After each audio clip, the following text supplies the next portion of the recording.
ಅಕಸ್ಮಾತ್ ಆರಾಧ್ಯ ದೈವರಾಗಿರುವಂತಹ ಮೂರು ಲೋಕದ ಗಂಡ ಶ್ರೀ ಗುರು ಚಕ್ರವರ್ತಿ ಸದಾಶಿವ ಸ್ಮರಣೆ ಮಾಡಿಕೊಂಡು ಚಂದ್ರಮ್ಮ ತಾಯಿಯನ್ನು ಸ್ಮರಣೆ ಮಾಡಿಕೊಂಡು ಕಾಲಜ್ಞಾನಿ ಚಿಕ್ಕಯ್ಯಪ್ಪನನ್ನು ಸ್ಮರಣೆ ಮಾಡಿಕೊಂಡು ಇವತ್ತಿನ ದಿವಸ ನಾವೆಲ್ಲರೂ ಸೇರಿಕೊಂಡು ವಿದೇಶ ದಿನಗಳಲ್ಲಿ ಜನಸಂಖ್ಯೆಯ ಹೊಸ ಬದಲಾವಣೆಗಳ ಪೂಜ್ಯರ ಬಂಧನವಾಗಿದೆ ಅಂತ ಸಾಮಾಜಿಕ ಜಾಲತಾಣದಲ್ಲಿ ಹೇಳಲಾಗುತ್ತದೆ. ಅದಕ್ಕೆ ಆ ಸಾಮಾಜಿಕ ಜಾಲತಾಣದ ಹರಡಿ ಹಲವಾರು ಭಕ್ತರ ರಿಲೇಷನ್ಗೆ ಅಂದ್ರೆ ಹೊಸ ಬದಲಾವಣೆಗಳ ಪೂಜ್ಯರ ಬಂಧನವಾಗಿತ್ತು ಅಂತ ಆ ಸಾಮಾಜಿಕ ಜಾಲತಾಣ ಬಂದಿದ್ದು ಅದು ಸುಳ್ಳು ಸುದ್ದಿ. ಪೂಜ್ಯರ ಏನೇನು ಮಗಳಿಂದ ಇದ್ದಾರೆ ಏನಪ್ಪಾ ಅಂದ್ರ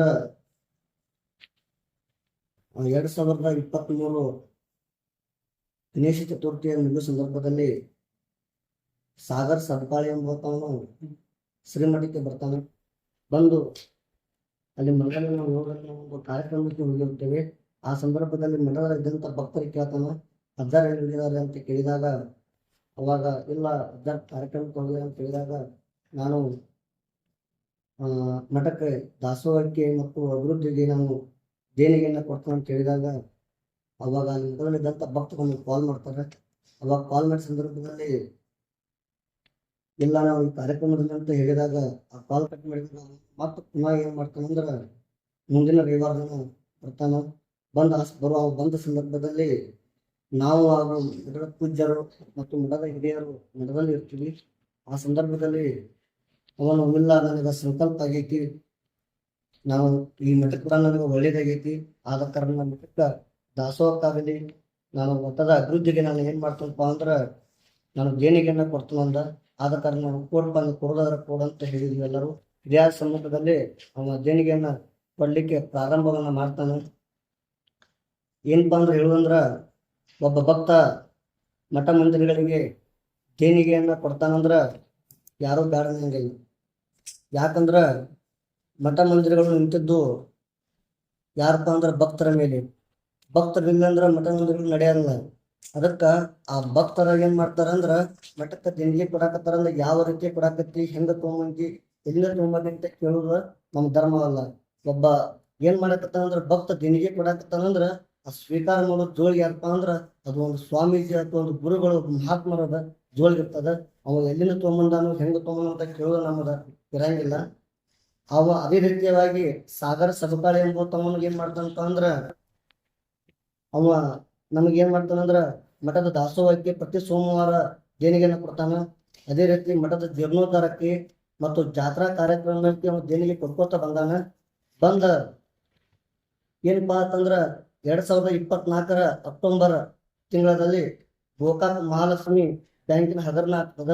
ಆ ಸಂದರ್ಭದಲ್ಲಿ ಆ ಹಗರಣದ ಸಾಗರ್ ಸಬಕಾಳಿ ಆರೋಪಿತನಾಗ್ತಾನ. ಆ ಆರೋಪಿತನಾದ ಸಂದರ್ಭದಲ್ಲಿ ಸಾಗರ್ ಸಬಕಾಳಿ ಅಕೌಂಟ್ದಿಂದ ಯಾರ್ಯಾರ ಅಕೌಂಟ್ಗೆ ರೊಕ್ಕ ಟ್ರಾನ್ಸಾಕ್ಷನ್ ಆಗಿದ್ಲ ಅದನ್ನ ಲಿಸ್ಟ್ ತೆಗಿತಾರ.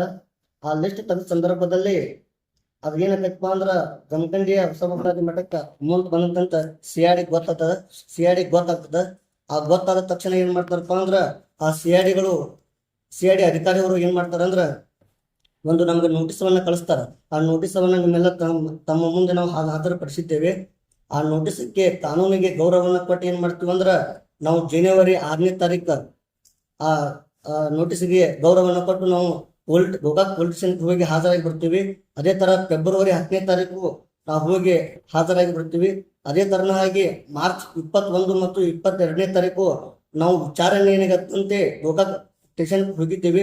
ಬರ್ತಾ ಯಾವುದೇ ಪೂಜ್ಯರ ಬಂಧನವಾಗಿಲ್ಲ, ಅರೆಸ್ಟು ಆಗಿಲ್ಲ.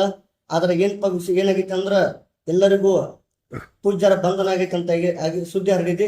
ನಾವು ವಿಚಾರಣೆಗಂತ ಪೊಲೀಸ್ ಸ್ಟೇಷನ್ಗೆ ಹೋಗಿದ್ದೀವಿ, ಅಲ್ಲಿ ಪೂಜ್ಯರ ಬಂಧನವಾಗಿಲ್ಲ, ಅಲ್ಲಿ ಅರೆಸ್ಟ್ ಪೂಜ್ಯರನ್ನ ಮಾಡಿಲ್ಲ. ಅದೇ ರೀತಿ ಇನ್ನು ಎಲ್ಲಾ ಭಕ್ತರಿಗೆ ತಿಳುವುದೇನಂದ್ರ ಒಬ್ಬರ ಪೂಜ್ಯರ ಬಂಧನ ಆಗೈತೆ ಅಂತ ಏನ ಮೂಡಿಸಿದಾರ ಅದ ಸುಳ್ಳು ಸುದ್ದಿ ಐತಿ.